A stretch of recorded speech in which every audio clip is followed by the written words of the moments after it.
Chief. And then I suddenly thought, not only have I never covered this groundbreaking event and the reasoning behind it, but I've never covered the importance of it and how it exposes the true horrifying nature of the Flood. So today, I figured it was finally time. So although it may have been obvious to many, why exactly did the most ancient enemy in Halo's universe, who, for the past 10 million years, have been hellbent on consuming anything sentient, choose to join forces with Chief and Arbiter?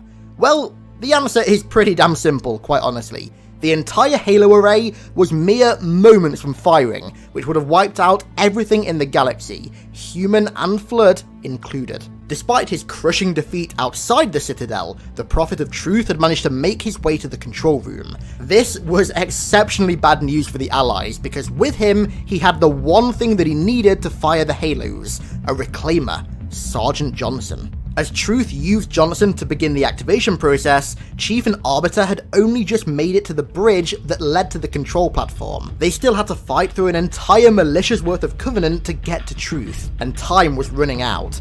The Gravemind, whose Flood were even further behind those two, knew how close the Halos were to being fired, and that there simply wasn't enough time to fight through Chief, Arbiter, the Covenant, and then still deactivate the Halos. It also knew that only a Reclaimer could deactivate the Halos, so desperate measures had to be taken. Clearly, Truth posed as much of a threat to the Allies as he did to the Flood, and knowing that both sides were all out of options, the Gravemind offered to help the enemy of its enemy, offering them safe passage to prevent both their destructions, and in doing so, forged a very temporary allegiance with Chief to ensure both parties' safety.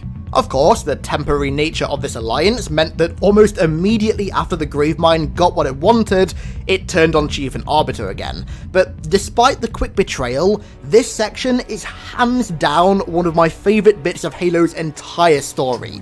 This cutscene still, to this day, sends shivers down my spine. The combination of the climactic defeatist music, the strong sense of urgency, and the twist being delivered through the Gravemind talking directly to Chief through tank forms that, when they first appear, look like seriously bad news, is just perfect. People can shit-talk Halo 3's story all they want. This scene absolutely perfectly delivers one of the best twists in the entire franchise's history. Sadly, I honestly can't remember how I originally reacted to a lot of the other twists in the original trilogy, but this one is the one that really stuck with me, and it affects me the same today as it did back in 2007. There's just something so damn cool about how the cutscene delivers the twist, and the fact that you're then fighting side by side with the Flood to defeat a common enemy. Okay, so now that I've explained why exactly the Flood were, very briefly, our allies, you're probably wondering how them laying down arms and helping us, literally the only objectively good thing that they've ever done, exposes their true horror. Well, the reality is, them helping humanity is the terrifying thing, because it's a true sign of their intelligence. One of the things that I always say about the Flood is that their most disturbing trait isn't their appearance, it's not the torturous ways they infect their hosts, and it's not how fast it can spread. It's how damn intelligent they are, and how much knowledge they hold.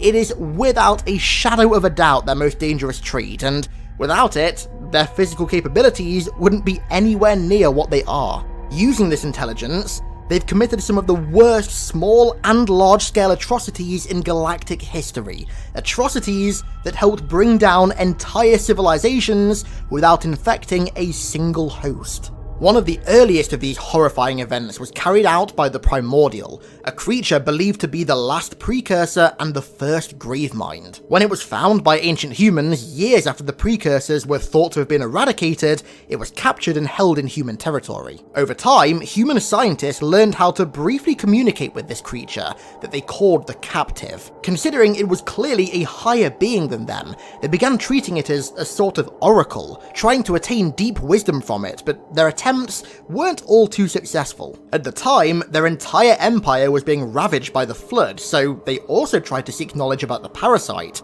how it worked, how to counter its spreading, and, of course, how to defeat it. However, it was when the Captive was asked these very questions that it exposed something truly frightening. When it answered the humans' request to know more about the Flood, it didn't hold back. It told them the reality of this shaping sickness, as they called it. A reality so disturbing that any human who learnt of it committed suicide. All it took was the knowledge held by this Gravemind to convince the humans that death was a better alternative than what was coming. Pretty lethal, if you ask me. But the Primordial's horrifying act didn't stop there. Some years later, it was captured by the Foreigners, who ordered their magnum opus of AIs, Mendicant Bias, to interrogate it on Installation 07. Reason 3 billion why Halo Infinite being set on Installation 07 is so fucking exciting. Mendicant Bias was a Contender class AI, the most advanced class of AI ever to exist, and was in charge of organising the entire Foreigner military against the Flood. During this ultimately 43-year-long interrogation, the Primordial explained the reality of the Flood, the Mantle of Responsibility, and the Precursor's age-long plans of revenge against the Foreigners to Mendicant. This dark reality crept into the AI systems, convincing it, somehow, that it was on the wrong side. It was at this moment that the Primordial had managed to infect the Foreigner's most important construct with the Logic Plague, causing it to betray its masters and side with the Flood. By simply explaining the extent of the parasite to Mendicant, nothing more, the Primordial caused not only the near extermination of the entire Ancient Prophet population, but also the downfall of the entire Foreigner Empire. I'm pretty sure that's the Flood's way of saying that the pen is indeed mightier than the sword. The most recent Gravemind on Delta Halo was no stranger to this either. It too used its intelligence to psychologically torture Cortana. When Chief left her behind on High Charity, she was alone with the Gravemind in its hive for 38 long days. Days in which the Gravemind tormented her to learn more about Earth's defenses.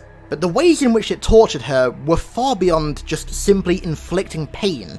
It made her doubt herself, her intelligence, and her capabilities. By secretly accessing her files and systems, it managed to instill the illusion that it could read her mind, and that it was always one step ahead of her. It made her think that she meant nothing to her human creators, that she was merely a tool of Dr. Halsey and Chief, and that she didn't know what it was like to be truly human, despite actually being the AI equivalent. It replayed the final memories of humans infected by the Flood, forcing her to experience the excruciating mental and physical pain caused by infection. I think it was pretty clear during Halo 3 that the Gravemind was torturing and degrading her, but knowing what actually happened makes it even more horrifying.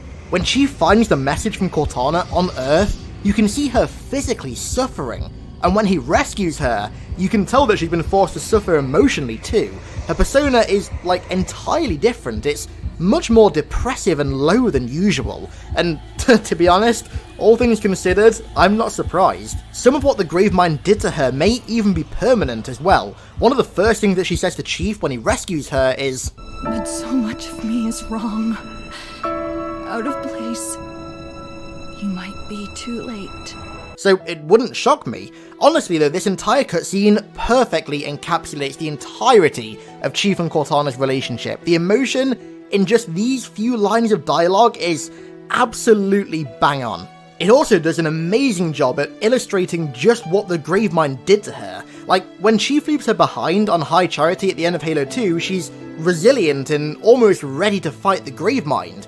And then when Chief rescues her, she almost just seems defeated. She's so depressive and low that it seems like she just gave in to the Gravemind, and I think that perfectly illustrates why the Flood's intelligence is easily their most dangerous trait. Their ability to so easily subvert AIs as powerful and intelligent as Cortana proves that absolutely nothing is off limits from being consumed by the Flood. And so, that is why the Flood became friendly at the end of Halo 3, if only for a few minutes, and what this tells us about the true, horrific nature of the parasite. Hopefully this gives you a little bit more context to Halo 3's story, and makes you look at the Flood in an even more disturbing light than usual. I want to give a major thank you to BFG for the most recent iconic pledge over on Patreon, as well as everybody else over there who continues to support me. Thank you guys so much for watching, I hope you enjoyed, and I'll catch you in the next one.